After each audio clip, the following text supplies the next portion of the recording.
Hello तो guys नमस्कार। जैसा हमने बताया था कि आपको क्लास 10th का जो जितना भी है मॉडल क्वेश्चन पेपर उसका आंसर करवा दिया जाएगा। तो आपको सिंपली से वीडियो में पूरा बना रहना। इसमें हम आपको सेट 1 का जो क्वेश्चन है उसका आंसर हम बताएंगे। हम बता रहे हैं विज्ञान का, उसके बाद विज्ञान का बता रहे हैं, साइंस का, क्लास 10 का, उसके बाद हर सब्जेक्ट का भी हम बताया जाएगा। आप जो साइंस वाले हैं वो सिंपली से इसे ध्यान से पूरा देखिए। हर सब्जेक्ट का आपको इसी तरह से मॉडल क्वेश्चन पेपर मिल जाएगा हर सब्जेक्ट का आपको, और उसके साथ आंसर सही। तो आपको सिंपली से, और अगर टेलीग्राम में नहीं जुड़े हैं तो वो भी जुड़ जाइएगा। चलिए हम शुरू करते हैं। ये आपका है जिला प्रशासन के द्वारा, कोडरमा के द्वारा जारी किया गया है। इसका अगर आप इसका पीडीएफ डाउनलोड करना चाहते हैं तो टेलीग्राम को ज्वाइन कर लीजिएगा, लिंक डिस्क्रिप्शन में है, और या तो फिर आपको कमेंट बॉक्स में मिल जाएगा। तो चलिए हम शुरू करते हैं क्वेश्चन को। ये आपका कुल 40 नंबर का क्वेश्चन होने वाला है, 1.5 घंटा का टाइम मिलेगा। ये विज्ञान सब्जेक्ट है, सेट 1 का हम करने वाले हैं।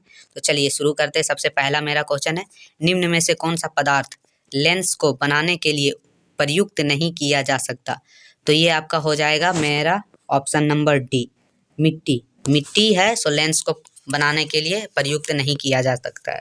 चलिए दूसरा क्वेश्चन मेरा है, प्रकाश की किरणें गमन करती है, तो ये है मेरा सीधी रेखा में। ये है मेरा ऑप्शन नंबर ए, ठीक है। चलिए अब चलते हैं क्वेश्चन नंबर 3 की तरफ। क्वेश्चन नंबर मेरा 3 है, यदि अपतन कोण 60 डिग्री है तो परावर्तन कोण का मान क्या होगा? तो ये मेरा तीसरा का आंसर भी हो जाएगा, ऑप्शन नंबर बी 60 डिग्री ही होगा। चलिए अब चलते हैं क्वेश्चन 4 की तरफ। क्वेश्चन 4 मेरा बता रहा है, पनी में असंत डूबी हुई पेंसिल टेढ़ी प्रतीत होती है। तो इसका जो क्वेश्चन 4 का जो आंसर है वो मेरा ऑप्शन नंबर ए है, अपवर्तन के कारण, ठीक है। अब अगला क्वेश्चन की तरफ चलते हैं, किसी माध्यम के परावर्तक नाक का मान होता है? तो ये मेरा 5वां क्वेश्चन का जो आंसर है वो है फर्स्ट वाला। देखिए ये आपको देख रहे हैं, साइन आई बटा साइन आर, ठीक है। आप सिंपली से नोट डाउन करते जाइएगा, आपको हर सब्जेक्ट का मिलेगा। क्वेश्चन नंबर 6 है मेरा, निर्वात में प्रकाश की चाल होती है। तो ये 6 का भी आंसर मेरा हो जाएगा ऑप्शन नंबर ए। ये देखिए 3 × 10⁸ मीटर प्रति सेकेंड, ठीक है। अब अगला क्वेश्चन नंबर 7 की तरफ चलते हैं, जो है मानव नेत्र अभिनेत्र लेंस की फोकस दूरी को संयोजित करके विभिन्न दूरियों पर रखी वस्तुओं को फोकसित कर सकता है, ऐसा हो पाने का कारण है? तो ये ऐसा हो पाने का कारण है समंजन, ऑप्शन नंबर बी, ठीक है। ऑप्शन नंबर बी है समंजन। अब चलते हैं अगले क्वेश्चन की तरफ। 8वां क्वेश्चन, नेत्र के आगे का भाग उभरा रहता है जिसे कहते हैं? तो उसे हम कहते हैं, देखिए स्वच्छ मंडल भी कहते हैं, कर्निया भी कहते हैं, यानी दोनों। ये मेरा ऑप्शन हो जाएगा दोनों, ठीक है। अब सिंपली से नोट डाउन कर लीजिएगा। क्वेश्चन नंबर 9 जो मेरा है वो देखिए, इसमें थोड़ा सा ये है, नेत्र गोलक के लंबा हो जाने से कौन सा दृष्टि दोष उत्पन्न होता है? तो देखिए इसमें हो जाएगा अपना निकट दृष्टि, ठीक है, निकट हो जाएगा। उसके बाद चलते हैं क्वेश्चन नंबर 10 की तरफ। इसमें है, अवतल लेंस द्वारा किस दृष्टि दोष को दूर किया जाता है? तो निकट दृष्टि दोष को दूर किया जाता है। सिंपली से नोट डाउन करते जाइएगा। अब चलिए अगला क्वेश्चन 11 है, एक इलेक्ट्रॉन पर कितना आवेश होता है? तो एक इलेक्ट्रॉन पर मेरा जो है वो 1.6 × 10⁻19 कूलम होता है। अब देख सकते हैं ये है ऑप्शन नंबर ए, ठीक है। क्वेश्चन नंबर 12 की तरफ चलते हैं। क्वेश्चन नंबर 12 मेरा पूछ रहा है, 2 ओम, 3 ओम एवं 6 ओम के प्रतिरोधकों को परस्पर क्रम में जोड़ने पर उसका समतुल्य प्रतिरोध होगा। तो ये हो जाएगा ऑप्शन नंबर ए, ठीक है, 1 ओम, ठीक है। अब चलिए क्वेश्चन नंबर 13 की ओर चलते हैं, जो है फ्यूज को विद्युत युक्ति के साथ किस क्रम में संयोजित किया जाता है? तो श्रेणी क्रम में, ये तो आप लोग को पता ही होगा, ऑप्शन नंबर ए हो जाएगा। चलिए क्वेश्चन नंबर 14 की तरफ चलते हैं, जिसका है अभिक्रिया 2NO+C बराबर, मतलब उसके बाद 2N+CO में, तो ये मेरा ऑप्शन हो जाएगा ए, सी का उपचयन हो रहा है, ठीक है। चलिए अब है क्वेश्चन नंबर 15 जो मेरा है उसके तरफ चलते हैं। क्वेश्चन नंबर 15 है, बूझा हुआ चूना का रासायनिक सूत्र है? तो बूझा हुआ चूना का रासायनिक सूत्र मेरा हो जाएगा, रासायनिक सूत्र है, इसमें थोड़ा सा कन्फ्यूजन है क्योंकि ये सभी बता दिया है, लेकिन ये नहीं होगा, अब इसको गूगल करके देख लीजिएगा। चलिए और हम चलते हैं अगले क्वेश्चन की तरफ। देखिए अगला क्वेश्चन है 16 का, निम्न में से कौन संचरण का उदाहरण है? संचरण का उदाहरण क्या है? तो लोहे का जंग लगना भी संचरण है, चांदी का काला हो जाना भी संचरण है, और तांबे का तांबे के वस्तुओं को हरा हो जाना भी, तो मतलब इसका आंसर जो हो जाएगा उपरोक्त हो जाएगा, यानी सब है। ठीक है, चलिए अब 17 नंबर क्वेश्चन की तरफ चलते हैं। 17 नंबर क्वेश्चन है मेरा कि रंधीय सूचक का उदाहरण है। तो रंधीय सूचक का उदाहरण मेरा जो है वेनिला, लौंग का तेल, प्याज, उपरोक्त सभी। तो ये जो है रंधीय है, तो ये मेरा हो जाएगा प्याज। ठीक है, अब चलते हैं। सोडियम लवण का परिवार है, तो सोडियम लवण का परिवार है, ये मेरा क्वेश्चन नंबर 18 है। तो 18 का भी आंसर हो जाएगा NaCl, क्योंकि सोडियम लवण का परिवार है NaCl। ठीक है, तो चलिए अब है क्वेश्चन नंबर 19 की तरफ चलते हैं, जिसमें है इनमें से कौन सा कथन सत्य है।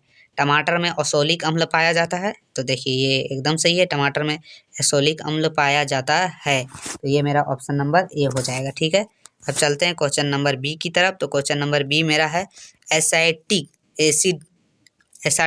का उदाहरण है। तो देखिए एसाटिक का उदाहरण हो जाएगा मेरा क्वेश्चन नंबर 20, ये हो जाएगा उपरोक्त सभी। देखिए मिल्क ऑफ मैग्नीशिया भी है और बेकिंग सोडा भी, यानी उपरोक्त सभी हो जाएगा। ठीक है, अब चलिए क्वेश्चन नंबर 21 की तरफ चलते हैं। कौन सा धातु उष्म का सुचालक है। तो उष्म का सुचालक जो है मेरा धातु 21 नंबर है, वो है क्वेश्चन बी, जो है ऑप्शन बी मरकरी। ठीक है, 22वां क्वेश्चन की तरफ चलते हैं। देखिए निम्न में से कौन सा कथन सत्य है। आयोडीन चमकीला है, हीरा सबसे कठोर पदार्थ है, तो ये मेरा ऑप्शन बी हो जाएगा, हीरा सबसे कठोर पदार्थ है। चलिए अब चलते हैं, इनमें से कौन सा संबंध अधिक अभिक्रियाशील धातु है, तो कौन सा है, तो ये मेरा हो जाएगा पोटेशियम। पोटेशियम सबसे ज़्यादा अभिक्रियाशील है। तो चलिए अगला क्वेश्चन जो चलते हैं हम 24 नंबर क्वेश्चन की ओर, जो क्वेश्चन में बता रहा है कि इनमें से कौन सा धातु जल के साथ अभिक्रिया नहीं करती। ये है मेरा 24। तो 24 का है कौन सा नहीं करती, तो ये तीनों नहीं करता है, लेड भी नहीं करता, कॉपर भी नहीं करता और सिल्वर भी नहीं करता। अब क्वेश्चन नंबर 25 की तरफ चल जाते हैं। 25 है सिनेबार किस धातु का अयस्क है। तो सिनेबार जो है वो मेरा है मरकरी का है। ठीक है, अब चलिए क्वेश्चन नंबर 26 की ओर चल जाते हैं। क्वेश्चन नंबर 26 है इनमें से कौन ऑक्सीकारक का उदाहरण है। तो क्षारीय, अम्लीय पोटेशियम, तो ये दोनों है। ठीक है, ये भी है और ये भी है, तो इसका मतलब ये है मेरा आंसर उपरोक्त सभी। ठीक है, तो आराम से नोट कर लीजिएगा। अब चलते हैं क्वेश्चन नंबर 27 की तरफ। मैग्नीशियम पाया जाता है, तो मैग्नीशियम कहाँ पाया जाता है, तो क्लोरोफिल में। कहाँ पाया जाता है, क्लोरोफिल में पाया जाता है, आप ध्यान रखिएगा। वृक्क का संबंध किस तंत्र से है, तो वृक्क का संबंध उत्सर्जन तंत्र से है। यह 28 भी मेरा कंप्लीट हो गया। अब चलते हैं 29 के तरफ।